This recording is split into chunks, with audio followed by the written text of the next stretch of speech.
الحمدللہ رب العالمین والصلاة والسلام علی رسولہ الکریم۔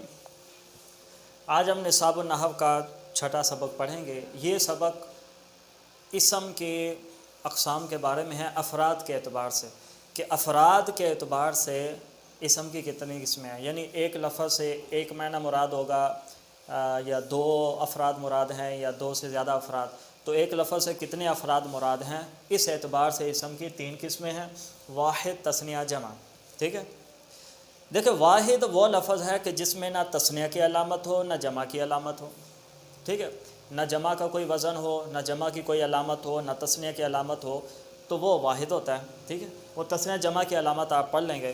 مثال کے طور پہ یہ دیکھیے، رجلن، رجلن اس کا معنی ہے مرد۔ اب اس میں نہ تثنیہ کی علامت ہے الف اور نون مکسور، نہ جمع کی علامت ہے واو نون وغیرہ۔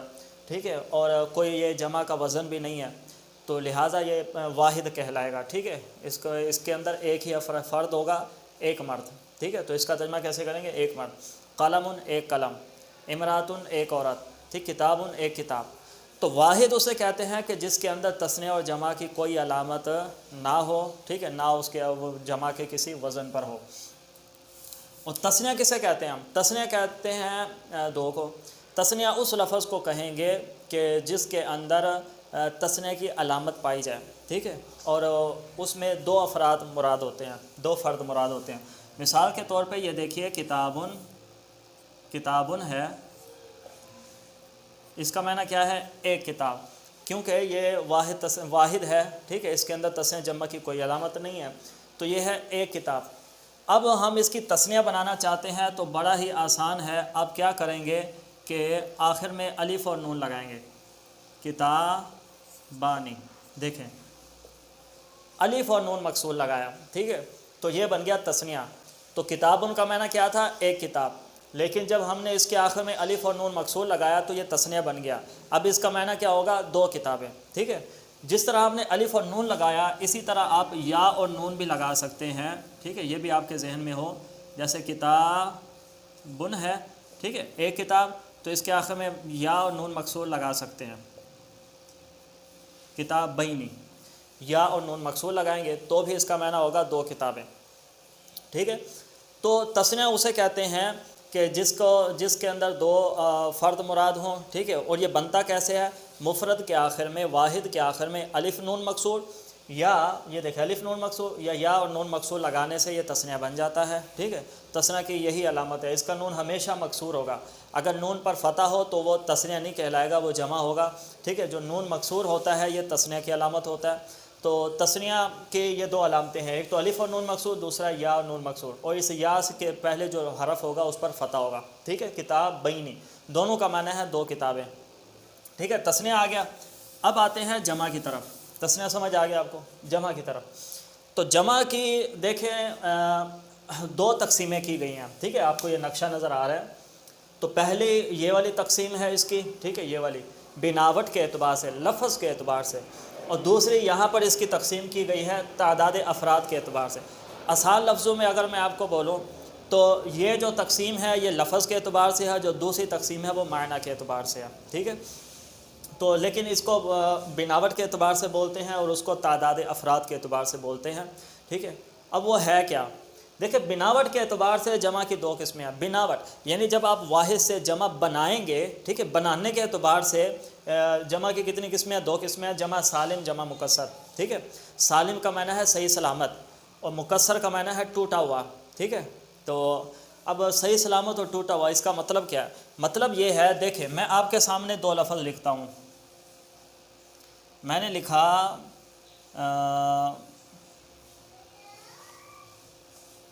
مسلمن، ٹھیک ہے، مسلمن لکھا، ایک لفظ لکھا۔ اب دوسرا لفظ میں یہاں لکھتا ہوں رجلن۔ یہ دونوں واحد ہیں، اور جمع جو ہے نا یہ تثنیہ سے نہیں بنتی، یہ واحد سے ہی بنتی ہے۔ تثنیہ بھی واحد سے بنتی ہے، جمع بھی واحد سے بنتی ہے۔ ٹھیک ہے، اب دیکھیں ہم ان دونوں کی جمع بنائیں گے، ٹھیک ہے۔ تو پہلے آپ اس کی تعریف سمجھ لیجئے۔ جمع سالم کا مطلب یہ ہے کہ جب آپ واحد سے جمع بنائیں تو واحد کا جو صیغہ ہے، جو شکل و صورت ہے، وہ برقرار رہے، وہ ویسے کی ویسی رہے، صرف آخر میں آپ کچھ حروف بڑھا دیں تو ایسی اس طرح جو جمع بنتی ہے وہ جمع سالم کہلاتی ہے، یعنی وہ اس کا جو واحد کا صیغہ ہے وہ صحیح سلامت ہے۔ لیکن جمع مکسر یہ کہتے ہیں کہ جب آپ واحد سے جمع بناتے ہیں، ٹھیک ہے، تو واحد کا جو شکل و صورت ہے نا وہ ٹوٹ جاتی ہے، ٹھیک ہے، وہ جو پہلے حروف اکٹھے تھے ان میں جدائی آ جاتی ہے، کوئی اور حرف اس کے اندر آ جاتا ہے، حرکات میں تبدیلی ہو جاتی ہے، ٹھیک ہے۔ تو جمع مکسر یہ کسے کہتے ہیں؟ جب واحد سے جمع بنائیں تو واحد کی جو شکل و صورت ہے وہ ٹوٹ جائے، بکھر جائے، ٹھیک ہے۔ اور جمع سالم کسے کہیں گے؟ جب آپ واحد سے جمع بنائیں تو واحد کی شکل و صورت بالکل صحیح سلامت رہے، صرف آخر میں آپ کچھ حروف بڑھاتے ہیں تو وہ جمع بن جاتی ہے، ٹھیک ہے۔ اب دیکھیے گا، مسلمون ہے، ہم اس کی جمع بناتے ہیں تو دیکھ لیں، میم سین لام میم، ٹھیک ہے، یہ حروف اکٹھے ہیں، میم سین لام میم، یہ 4 حروف ہیں، چاروں اکٹھے ہیں، ٹھیک ہے۔ اور دیکھیں اعراب کیا ہے؟ میم پر ضمہ ہے، سین پر جزم ہے اور لام کے نیچے کسرہ ہے، ٹھیک ہے۔ اب جب ہم اس کی جمع بنائیں گے، ہم نے دیکھو اس کو نہیں چھیڑا، یہ بالکل ویسے کا ویسا ہے، اس کو ہم نے کچھ بھی نہیں کیا، ہم نے صرف کیا کیا ہے؟ آخر میں واو نون لگا دیا، ٹھیک ہے، تو ہو گیا مسلمون۔ مسلمون تھا تو مسلمون سے مسلمون ہو گیا۔ دیکھو واحد کا صیغہ بالکل صحیح سلامت ہے، ہم نے اس کو چھیڑا ہی نہیں ہے، وہ جیسے ہے ویسے ہے۔ تو دیکھا یہ آخر میں صرف واو نون لگایا تو یہ بن گئی جمع، ٹھیک ہے، تو جمع سالم ہے، یعنی اس کا واحد کا صیغہ صحیح سلامت ہے، یہ جمع سالم کہلائے گی۔ اب رجلن ہے، اس کی ہم جمع بناتے ہیں، ٹھیک ہے، اس کی جمع آتی ہے رجالن، رجلن کی جمع کیا آتی ہے؟ رجالن۔ دیکھیں را جیم لام، ٹھیک ہے، تو ان میں کیا ہے؟ یہ تینوں حروف اکٹھے ہیں، ٹھیک ہے، اور دیکھیں را کے اوپر فتح ہے اور جیم کے اوپر کیا ہے؟ ضمہ ہے، ٹھیک ہے، پیش ہے۔ جب ہم اس کی جمع بنائیں گے تو ہم کیا کریں گے؟ اس جیم کے بعد الف داخل کر دیں گے، ٹھیک ہے، اور ضمہ کی بجائے یہاں فتح لگائیں گے اور را کے نیچے کسرہ لگائیں گے، رجالن بن جائے گا۔ تو دیکھا کتنا تبدیلی آ گئی، ایک تو اعراب چینج ہو گئے واحد کے، اور دوسرا پہلے را جیم لام ایک ساتھ تھے لیکن جب جمع بنائی تو بیچ میں الف آ گیا، ٹھیک ہے، واحد کا صیغہ ٹوٹ گیا، وہ اپنی جگہ پر نہیں رہا، نہ اس کی حرکات اپنی جگہ پر ہیں، نہ وہ حروف کی ترتیب اپنی جگہ پر ہے، ٹھیک ہے۔ پہلے را جیم لام ایک ساتھ تھے لیکن اب بیچ میں الف آ گیا، اور پہلے را پر زبر تھی اب کسرہ آ گیا، تو واحد کی جو شکل و صورت ہے وہ تبدیل ہو گئی۔ تو جب واحد سے آپ جمع بناتے ہیں تو واحد کی شکل و صورت بالکل صحیح سلامت رہے تو وہ کیا کہلائے گی؟ جمع سالم کہلائے گی، اور اگر واحد کی شکل و صورت وہ ٹوٹ جائے تو وہ جمع مکسر کہلائے گی، ٹھیک ہے، یہ چیز آپ کو سمجھ آ گئی۔ اب آتے ہیں جمع مذکر سالم، اس کی 2 قسمیں ہیں، ٹھیک ہے، جمع سالم کی، جمع مذکر سالم اور جمع مؤنث سالم، یعنی مذکر الفاظ کی جمع بنائے اس طرح کہ واحد کا صیغہ صحیح سلامت رہے، وہ جمع مذکر سالم ہے۔ اور اگر کوئی مؤنث ہے، کوئی مؤنث لفظ ہے، اس کا جب آپ اس کی جمع بنائیں تو وہ مؤنث لفظ وہ صحیح سلامت رہے تو وہ جمع مؤنث سالم ہوگی، ایک ہی چیز ہے۔ جمع مذکر سالم تو یہ ہے، ٹھیک ہے، کہ اس کے آخر میں جو یہ مسلمان مرد، تو جمع بنائے واو نون سے، اچھا یا نون سے بھی بنا سکتے ہیں، ٹھیک ہے، مثلا مسلمون ہے نا، مسلمون، تو آپ کیا کریں؟ ٹھیک ہے، یہ دیکھیں یہ بالکل ویسے کا ویسے ہے، آپ یا نون لگا کر بھی بنا سکتے ہیں، ٹھیک ہے، مسلمینہ، یہ دونوں جمع مذکر سالم ہے، اس میں ہم نے واو نون آخر میں لگایا، اس میں یا نون لگایا، ٹھیک ہے، اور سیم واحد کا صیغہ اس کا یا صحیح سلامت ہے، ٹھیک ہے۔ تو جمع مذکر سالم کسے کہتے ہیں؟ کہ جس کے آخر میں واو نون یا یا نون لگا کر بنایا جائے، ٹھیک ہے، جس کے آخر میں واو نون یا یا نون بڑھا کر جمع بنایا جائے تو وہ جمع مذکر سالم ہوتا ہے، ٹھیک ہے۔ تو جس جمع کے آخر میں واو نون یا یا نون ہو تو آپ سمجھ جائیں جمع مذکر سالم ہے، جیسے مشرکون، مسلمون، مؤمنون وغیرہ، اور اس کافرون، ٹھیک ہے، اور اسی طرح صالحون، قانتون، عابدون، زاہدون، زاہدین، عابدین، تو جس کے آخر میں واو نون یا یا نون آ رہا ہے تو وہ جمع مذکر سالم ہوتا ہے، ٹھیک ہے۔ اور جمع کا جو نون ہوتا ہے ہمیشہ مفتوح ہوتا ہے، ہم نے جب تثنیہ بنایا تھا تو تثنیہ کے آخر میں بھی نون آتا ہے لیکن وہ مکسور ہوتا ہے، اس کے نیچے کسرہ ہوتا ہے، لیکن جمع کا جو نون ہوتا ہے اس کے اوپر فتح ہوتا ہے، ٹھیک ہے نا، تو یہ چیز ہمیشہ ذہن میں رکھیے گا۔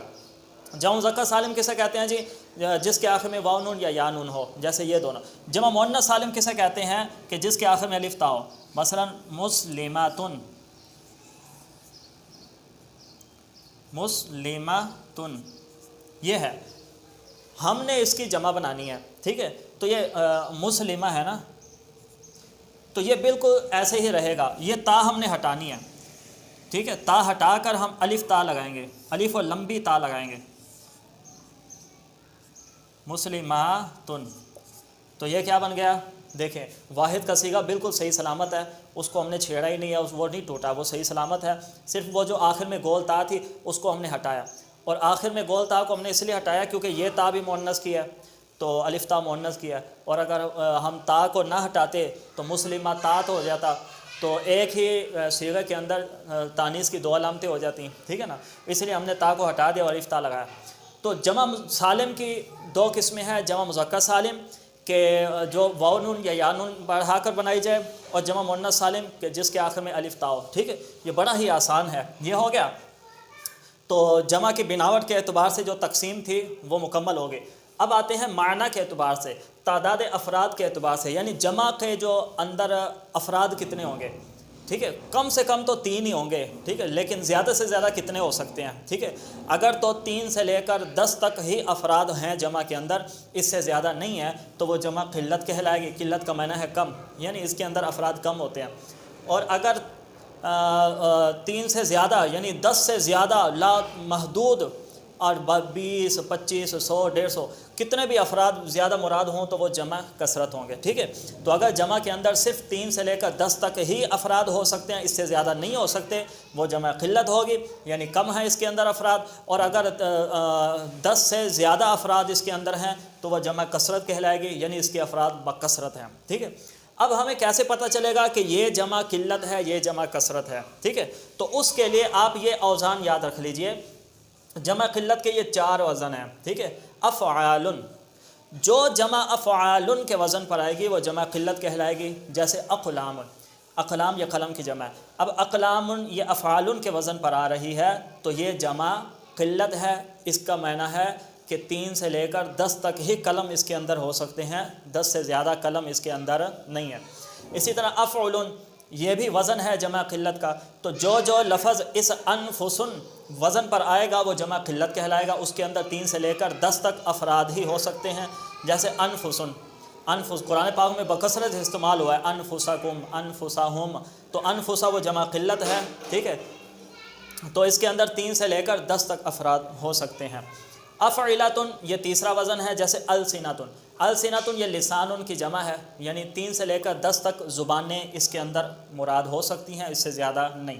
فعلۃ غلمۃ، غلمۃ غلام کی جمع ہے، ٹھیک ہے، تو 3 سے لے کر 10 تک ہی غلام مراد ہو سکتے ہیں، غلمہ میں 11 12 13 14 مراد نہیں ہو سکتے، ٹھیک ہے، تو یہ 4 اوزان یاد رکھ لیں، ٹھیک ہے، ان اوزان پر جو بھی جمع آئے گی وہ جمع قلت ہوگی، یعنی اس کے اندر 3 سے لے کر 10 تک ہی افراد ہوں گے، اس سے زیادہ نہیں ہوں گے۔ ہاں جمع مذکر سالم، یہ دیکھو یہ جمع مذکر سالم ہے نا، یہ جمع مؤنث سالم ہے، اس کے آخر میں واو نون ہے، اس کے آخر میں الف تا۔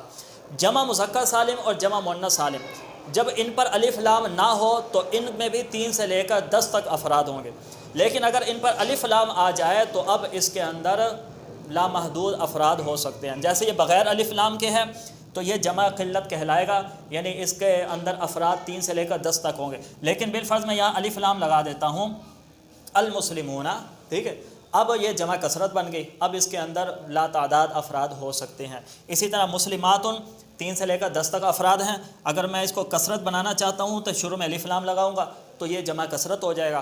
قرآن پاک میں یہ استعمال ہوا ہے 22واں پارہ، ان المسلمین والمسلمات والمؤمنین والمؤمنات، تو وہاں جمع مذکر سالم اور جمع مؤنث سالم الف لام کے ساتھ ہیں، تو وہ سارے جمع کثرت ہیں، ٹھیک ہے، ان کے اندر لامحدود افراد ہیں، لیکن اگر ان پر الف لام نہ ہو تو یہ جمع قلت میں شامل ہوگا، اس کے اندر 3 سے لے کر 10 تک ہی افراد ہوں گے، ٹھیک ہے، تو یہ ہماری تقسیم ہے تعداد افراد کے اعتبار سے، تو یہ جمع قلت ہے۔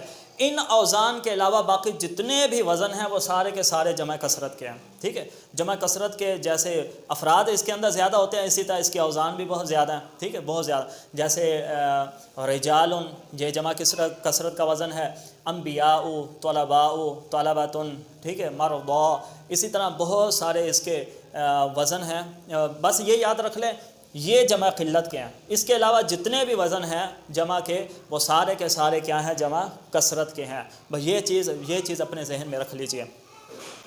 اب یہاں پر ایک اور بات بھی میں آپ کو بتاؤں کہ دیکھیں ہم جب طالب علم تھے تو اس وقت ایک سوال اٹھا تھا. وہ سوال کیا جاتا تھا جس کا ہم جواب نہیں دے سکے تھے ہم ساتھی. وہ سوال یہ تھا بھائی جمع قلت کے اندر کتنے وزن ہوتے ہیں؟ 3 سے لے کر 10 تک. 10 سے زیادہ 11 نہیں ہو سکتے. 3 سے لے کر 10 تک. جمع کثرت میں 10 سے زیادہ ہوتے ہیں. اب حضور علیہ الصلوۃ والسلام کی جو بیویاں ہیں ان کے لیے لفظ استعمال ہوتا ہے ازواج. ٹھیک ہے، ازواج. حضور کی بیویاں ازواج مطہرات. ٹھیک ہے، ازواج مطہرات. تو دیکھیں یہ جمع قلت ہے. افعال کے وزن پر آ رہا ہے. ازواج بروزن افعال. تو جمع قلت کے اندر تو 3 سے لے کر 10 تک افراد ہوتے ہیں. حالانکہ حضور صلی اللہ علیہ وسلم کی بیویاں 11 تھیں اور ایک قول کے مطابق 13 بھی تھیں. تو اگر ہم اس کو ازواج کو جمع قلت لیتے ہیں تو اس کا مطلب حضور کی بیویاں صرف 10 ہی ہیں، کیونکہ جمع قلت کے اندر وزن صرف 3 سے لے کر 10 تک ہی ہوتے ہیں. 11-12 تو ہو ہی نہیں سکتے. تو اس کا مطلب حضور کی بیویاں 10 ہیں تو ایک بیوی وہ اس کے اندر شامل نہیں ہو رہی. تو پھر اس کی کیا صورت ہوگی؟ ٹھیک ہے نا. تو یہ ایک سوال تھا اور بظاہر یہ واقعی بڑا قوی سوال ہے. تو اس کا لوگوں نے طرح طرح سے جواب دیا. کسی نے کیا دیا، کسی نے کیا. تو اس کا بھی میں آپ کو جواب دیتا ہوں. دیکھیں ایک واحد ایسا ہوتا ہے کہ جس کی جمع قلت بھی بن سکتی ہے، جمع کثرت بھی بن سکتی ہے. ٹھیک ہے، مثال کے طور پہ یہ دیکھیں کلبن. کلبن کتے کو کہتے ہیں، کتے کو. ٹھیک ہے، اب کلبن کا معنی ہے کتا. اب اس کی جمع قلت بھی بنا سکتے ہیں. اگر آپ اس کی جمع قلت بنانا چاہتے ہیں تو اس کی افعلن کے وزن پر آئے گی. کلبن کی جمع کیا آئے گی؟ اکلوبن.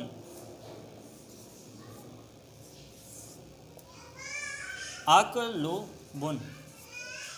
کلبن کی جمع یہ قلت ہے. ٹھیک ہے، اس کی جمع قلت آئی اکلوبن کے وزن پر. انفسن کے وزن پر اکلوبن. مراد کیا ہے؟ 3 سے لے کر 10 تک کتے. ٹھیک ہے، لیکن کلبن کی جمع کثرت بھی آ سکتی ہے کلابن. کلبن کی جمع کیا ہے؟ کلابن.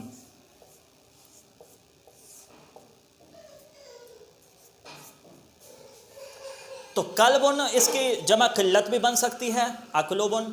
مراد پھر کیا ہوگا؟ 3 سے لے کر 10 تک ہی کتے ہوں گے. لیکن اس کی کلابن بھی جمع آ سکتی ہے، جمع کثرت. اب اس کا مطلب کیا ہے؟ 11 سے لے کر لامحدود کتے. ٹھیک ہے، تو ایک یہ کلبن ایسا لفظ ہے اس کی جمع قلت بھی آتی ہے، جمع کثرت بھی آتی ہے. ٹھیک ہے، تو اب ایسی صورت میں اس کی جو جمع قلت ہوگی اس کے اندر 3 سے لے کر 10 تک افراد ہوں گے. جو جمع کثرت ہوگی 11 سے لے کر لامحدود اس کے اندر افراد ہوں گے.